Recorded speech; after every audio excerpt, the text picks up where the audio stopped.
नमस्कार दोस्तों, एक बार फिर से आप सभी का आपके अपने यूट्यूब चैनल पर बहुत बहुत स्वागत है।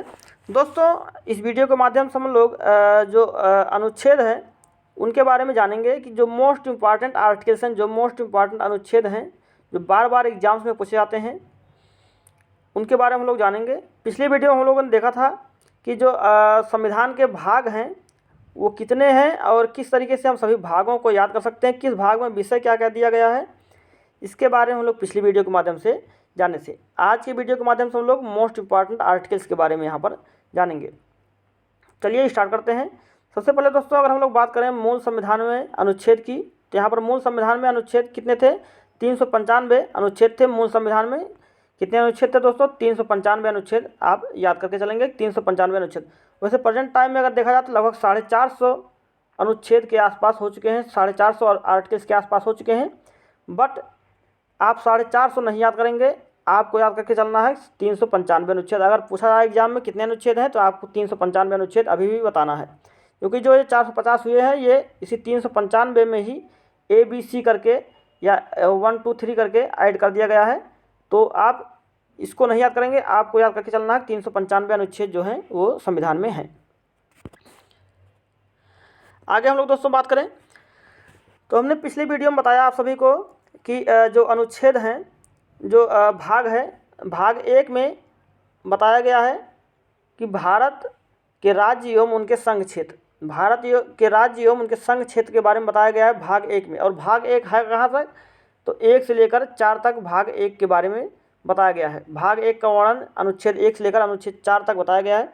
यहाँ पर अगर आपको याद नहीं है कि किस अनुच्छेद में क्या दिया गया है, तो आप इतना दिमाग में रख के चलिएगा कि अनुच्छेद 1 से लेकर अनुच्छेद 4 तक भारत के राज्य एवं संघ क्षेत्र के बारे में बताया गया है। तो वहाँ पर अगर आपके पास ऑप्शन 1 से 4 तक के बीच में हो तो आप तुक्के के रूप में लगा सकते हैं, अदरवाइज आपको अनुच्छेद याद होना जरूरी है।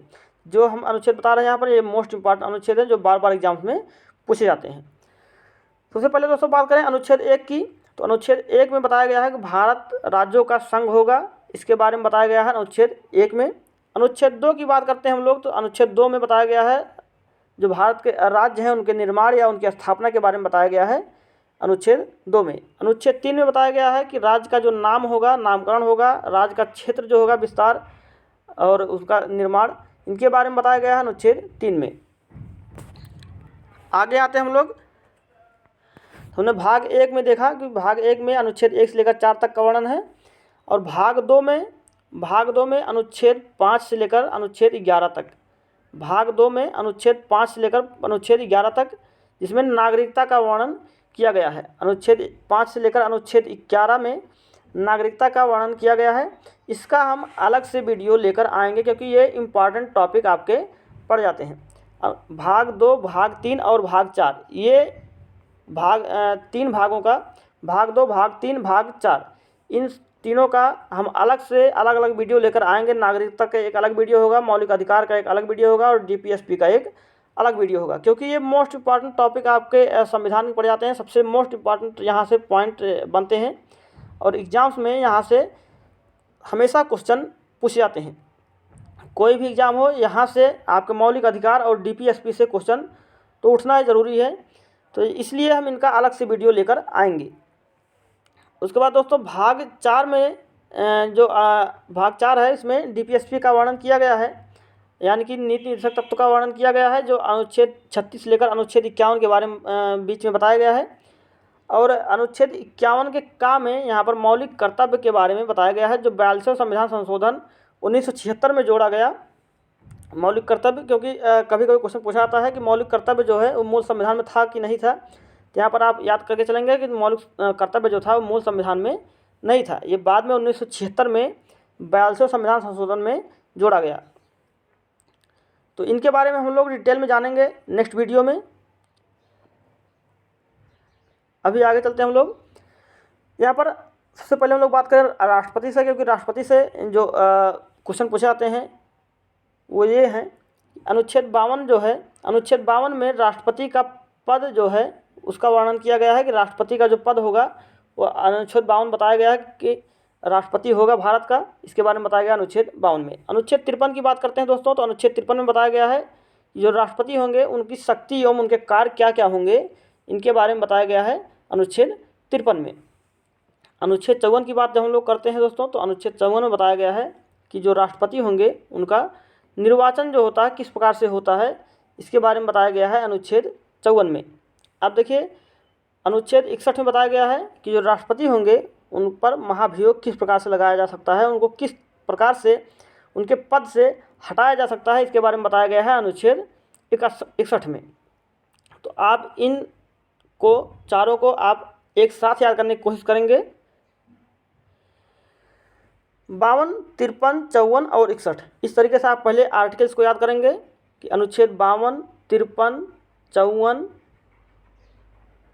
54 और 61, इस तरीके से आप इन चारों को पहले आर्टिकल्स को याद करेंगे।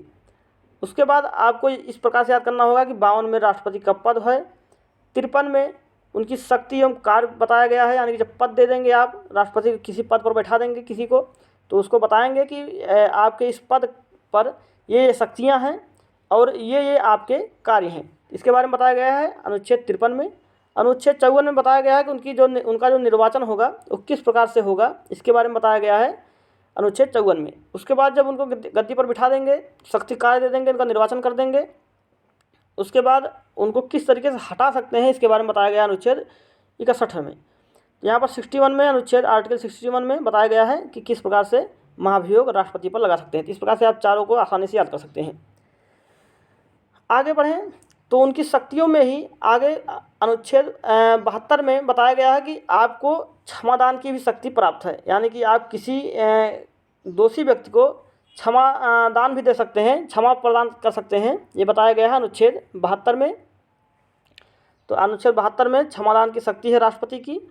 उसके बाद अनुच्छेद 85 में लोकसभा का विघटन करने की शक्ति है, ये है अनुच्छेद 85 में राष्ट्रपति को लोकसभा जो बैठता है लोकसभा का विघटन करने की शक्ति राष्ट्रपति को प्रदान है। उसके बाद हम लोग देखें अनुच्छेद 123। अनुच्छेद 123 में राष्ट्रपति के अध्यादेश जारी करने की शक्ति प्रदान है। किसमें? अनुच्छेद 123 में राष्ट्रपति को अध्यादेश जारी करने की शक्ति प्रदान है, अनुच्छेद 123 में इसका वर्णन किया गया है। उसके बाद 143 में अनुच्छेद 143 में सुप्रीम कोर्ट से सलाह लेने की शक्ति प्रदान है, किसको? राष्ट्रपति को। लेकिन राष्ट्रपति जो हैं वो सुप्रीम कोर्ट से सलाह लेने के लिए बाध्य नहीं होंगे, यानी कि ज़रूरी नहीं है कि वो सुप्रीम कोर्ट से सलाह लें, लेकिन अगर उनको ज़रूरत है तो चाहें तो ले सकते हैं। तो इस प्रकार से आप लोगों ने याद किया 52, 53, 54, 61 को चारों को एक साथ याद किया। उसके बाद 72, 85, 123 और 143 को आप एक साथ याद करेंगे। 52 में पद होगा, 53 में शक्ति एवं कार्य होगा, 54 में निर्वाचन और 61 में महाभियोग। उसके बाद 72 में क्षमादान की शक्ति, 85 में लोकसभा का विघटन, 123 में अध्यादेश जारी करने की शक्ति और 143 में सुप्रीम कोर्ट से सलाह लेने की शक्ति। आगे बढ़े हम लोग।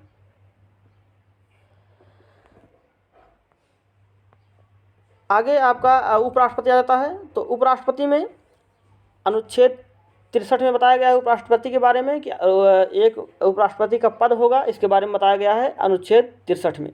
अनुच्छेद 64 की बात करें तो अनुच्छेद 64 में बताया गया है कि राज्यसभा जो होता है उस राज्यसभा के एक सभापति होंगे जो उपराष्ट्रपति होंगे। राज्यसभा के सभापति जो होंगे कौन होंगे? उपराष्ट्रपति होंगे, इसके बारे में बताया गया है अनुच्छेद 64 में। और जो राष्ट्रपति हैं इनको उपराष्ट्रपति जो हैं इनको उपराष्ट्रपति के पद के लिए वेतन नहीं दिया जाता है, इनको राज्यसभा के सभापति के रूप में वेतन दिया जाता है। तो इस बात को भी आप याद रखेंगे। अगला है प्रधानमंत्री। प्रधानमंत्री के जो मंत्रिपरिषद है, मंत्रिपरिषद के बारे में बताया गया है अनुच्छेद 74 में। किसके बारे में? मंत्रिपरिषद के बारे में बताया गया है अनुच्छेद 74 में।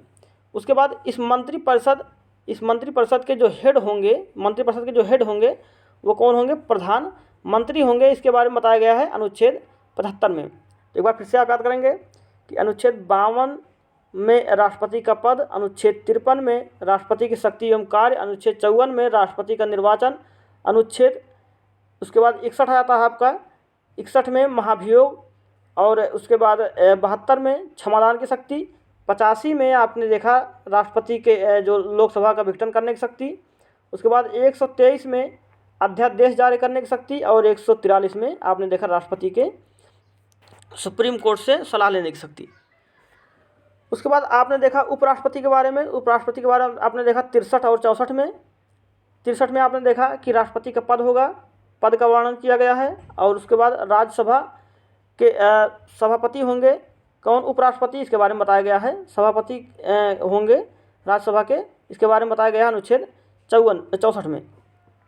उसके बाद आपने देखा प्रधानमंत्री के बारे में। प्रधानमंत्री के बारे में बताया गया है अनुच्छेद 74 और 75 में। अनुच्छेद 74 और 75 में यानी कि एक मंत्रिपरिषद होगा, भारत में एक मंत्रिपरिषद होगा, इसके बारे में बताया गया है अनुच्छेद 74 में। और अनुच्छेद 75 में बताया गया कि इस मंत्रिपरिषद के जो हेड होंगे वो प्रधानमंत्री होंगे, इसमें बताया गया है अनुच्छेद 75 में। आपने आसानी से याद किया राष्ट्रपति, उपराष्ट्रपति और प्रधानमंत्री। आगे हम लोग बढ़ते हैं संसद की तरफ। तो भारत में एक संसद होगा, इसके बारे में बताया गया है अनुच्छेद 79 में, 79 में बताया गया है कि संसद क्या होता है। और भारत में एक संसद होगा, इसके बारे में बताया गया है अनुच्छेद 79 में, 79 में। उसके बाद 80 में बताया गया है कि राज्यसभा होगा एक। उसके बाद बताया गया है 81 में लोकसभा के बारे में। तो आपने इसको आसानी से आप कर सकते हैं इस तरीके से सरल ट्रिक याद करके कि 79 में क्या होगा, संसद होगा, 80 में राज्यसभा होगा और 81 में 81 में लोकसभा होगा। जो राज्यसभा होता है दोस्तों ये उच्च सदन होता है और जो लोकसभा होता है ये निम्न सदन होता है। ठीक है। उसके बाद आगे हम लोग बढ़ें तो अनुच्छेद 100 आ जाता है। अनुच्छेद 100 में अध्यक्ष को निर्णायक मत देने का अधिकार होता है, इसके बारे में बताया गया है अनुच्छेद 100 में। अनुच्छेद 100 में बताया गया है, अनुच्छेद 100 में दोस्तों बताया गया है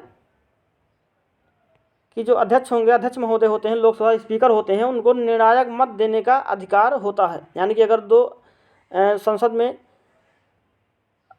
अगला है संसदीय विशेषाधिकार। संसदीय विशेषाधिकार के बारे में बताया गया दोस्तों अनुच्छेद 105 में। अनुच्छेद 105 में बताया गया है कि संसदीय विशेषाधिकार क्या होता है, इसके बारे में बताया गया है। अगला संयुक्त अधिवेशन। संयुक्त अधिवेशन जो लोकसभा एवं राज्यसभा का जो संयुक्त अधिवेशन बैठता है उसके बारे में बताया गया है अनुच्छेद 108 में। उसके बाद 110 में बताया गया है धन विधेयक के बारे में। 112 में बताया गया है बजट के बारे में। आगे हम लोग बढ़ें, अगर 117 में देखें तो यहाँ पर 116 में देखें अगर, तो 116 में आपका लेखानुदान के बारे में बताया गया है। 117 में आपका वित्त विधेयक के बारे में बताया गया। आपने देखा 110 में जो है धन विधेयक है और यहीं पर 117 में आपका वित्त विधेयक है। आगे सुप्रीम कोर्ट की बात करें तो सुप्रीम कोर्ट का गठन जो है उसके बारे में बताया गया है 124 में। 131 में बताया गया है मूल आरंभिक अधिकार जो सुप्रीम कोर्ट का वो क्या है, 131 में बताया गया है। न्यायिक पुनरावलोकन के बारे में 137 में बताया गया है। और यहाँ पर 143 फिर आ जाता है दोबारा। तो 143 मैंने आपको बताया अभी कि जो राष्ट्रपति होंगे वो सुप्रीम कोर्ट से सलाह ले सकते हैं, लेकिन लेने के लिए बाध्य नहीं होंगे। आगे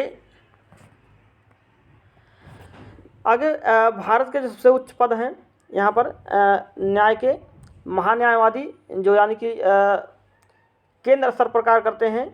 केंद्रीय स्तर पर जो सबसे बड़े न्यायिक स्तर पर कार्य करते हैं वो होते हैं महान्यायवादी।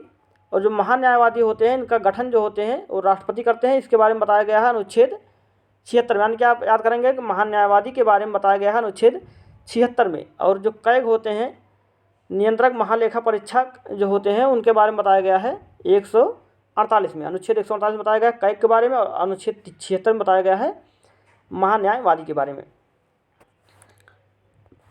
आगे बढ़ें दोस्तों तो यहाँ पर राज्यपाल आते हैं अगर, तो यहाँ पर अगर आप याद करें राष्ट्रपति और राज्यपाल दोनों को आप एक साथ कनेक्ट करके याद कर सकते हैं। राष्ट्रपति को आपने देखा अनुच्छेद 52, 53, 54, 61, 72, 85, 123 और 143 में आपने राष्ट्रपति के बारे में जाना। वहीं पर अगर आप राज्यपाल के बारे में देखेंगे जहाँ पर आपने 52, 53, 54 देखा था राष्ट्रपति में, और यहाँ पर भी आप एक आगे लगा देंगे तो 152, 153 और 154 यहाँ पर हो गया आपका राज्यपाल। राज्यपाल में परिभाषा राज्यपाल की दी गई है अनुच्छेद 152 में। 153 में राज्यों के लिए एक राज्यपाल होंगे, ये बताया गया है अनुच्छेद 153 में। अनुच्छेद 154 में राज्यपाल की शक्तियों के बारे में बताया गया, यानी कि आपने राष्ट्रपति की शक्तियों के बारे में अनुच्छेद 53 में देखा था, बट यहाँ पर 154 में देखेंगे आप राज्यपाल की शक्तियों के बारे में।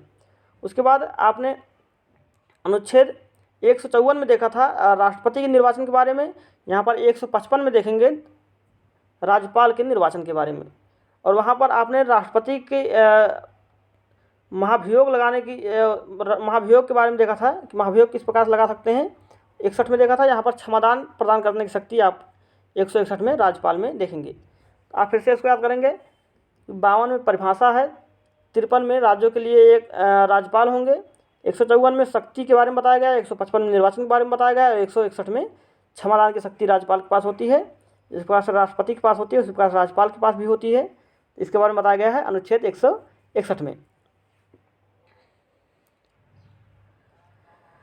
आगे आपका आता है मंत्रिपरिषद। तो मंत्रिपरिषद में यहाँ पर आप देखेंगे कि 163 में मंत्रिपरिषद होगा जो राज्यपाल की सहायता के लिए होता है। इसके बारे में बताया गया है अनुच्छेद 163 में। अनुच्छेद 164 में बताया गया है राज्यों के एक मुख्यमंत्री होंगे और मुख्यमंत्री के पद का वर्णन किया गया है अनुच्छेद 164 में। अनुच्छेद 165 में सभी राज्यों में एक महाधिवक्ता होंगे, इसके बारे में बताया गया है अनुच्छेद 165 में। जिस प्रकार से आपने देखा अभी महान्यायवादी के बारे में, अनुच्छेद 76 में महान्यायवादी होंगे। वो जो महान्यायवादी होते हैं आपको हमने बताया कि वो केंद्रीय स्तर पर कार्य करते हैं। यहाँ पर महाधिवक्ता की अगर बात करें तो महाधिवक्ता जो होते हैं वो राज्य स्तर पर कार्य करते हैं। जो महान्यायवादी होते हैं वो केंद्र के सबसे बड़े न्यायिक स्तर के वकील होते हैं, जज होते हैं। और यहाँ पर जो महाधिवक्ता होते हैं ये राज्य स्तर पर सबसे बड़े न्यायिक जज होते हैं। तो अगर राज्य स्तर पर पूछे तो महाधिवक्ता और केंद्र स्तर पर पूछे तो महान्यायवादी। महाधिवक्ता जो होते हैं ये दोस्तों, महाधिवक्ता जो होते हैं ये राज्यपाल के प्रसाद पर्यंत काम करते हैं। यानी कि क्योंकि जो राज्य के सबसे बड़े पद पर व्यक्ति होता है वो होता है राज्यपाल। तो राज्य का सबसे बड़ा पद जो होता है राज्यपाल का होता है और केंद्र का सबसे बड़ा पद जो होता है वो राष्ट्रपति का होता है। तो इसलिए केंद्र में जो होते हैं वो राष्ट्रपति के प्रसाद पर्यंत होते हैं और जो राज्य में महाधिवक्ता होते हैं वो राज्यपाल के प्रसाद पर्यंत होते हैं। आगे हम लोग देखें कि जो राज्य विधानमंडल होता है, राज्य विधानमंडल की बात करते हैं दोस्तों। तो यहाँ पर राज्य विधानमंडल 168 में इसके बारे में बताया गया है कि विधानमंडल एक होगा, इसके बारे में बताया गया है 168 में। 170 में बताया गया है कि विधानसभा की संरचना के बारे में। 171 में बताया गया है विधान परिषद की संरचना के बारे में। आगे आते हैं हाई कोर्ट में, उच्च न्यायालय में। 214 में राज्यों के लिए एक हाई कोर्ट होगा, इसके बारे में बताया गया अनुच्छेद 214 में। अनुच्छेद 216 में बताया गया है कि किस प्रकार से हम हाई कोर्ट का गठन कर सकते हैं, इसके बारे में बताया गया है अनुच्छेद 216 में। अनुच्छेद 231 में बताया गया है कि 2 से अधिक राज्यों के लिए एक हाई कोर्ट होगा, इसके बारे में बताया गया है अनुच्छेद 231 में। तो ये रहे मोस्ट इम्पॉर्टेंट आर्टिकल्स जो आपका नागरिकता, मौलिक अधिकार और DPSP को छोड़कर हमने जो मोस्ट इम्पॉर्टेंट आर्टिकल्स थे, अनुच्छेद थे, उनको इस वीडियो के माध्यम में से आपको बताने की कोशिश किया है। उम्मीद करता हूँ आप सभी को अच्छा लगा होगा। और जो आपके 3 टॉपिक को बच रहे हैं, नागरिकता, मौलिक अधिकार और DPSP यानी कि राज्य के नीति तत्व, उनको हम अलग अलग वीडियो में बताएंगे क्योंकि वो मोस्ट इम्पॉर्टेंट टॉपिक हैं और वो थोड़े वीडियो लेंदी हो जाता है उनको एक साथ बताते, तो इसलिए हम उनको अलग वीडियो में लेकर आएंगे। और ये वीडियो आपको कैसा लगा है आप कमेंट बॉक्स में कमेंट करके और बताइएगा।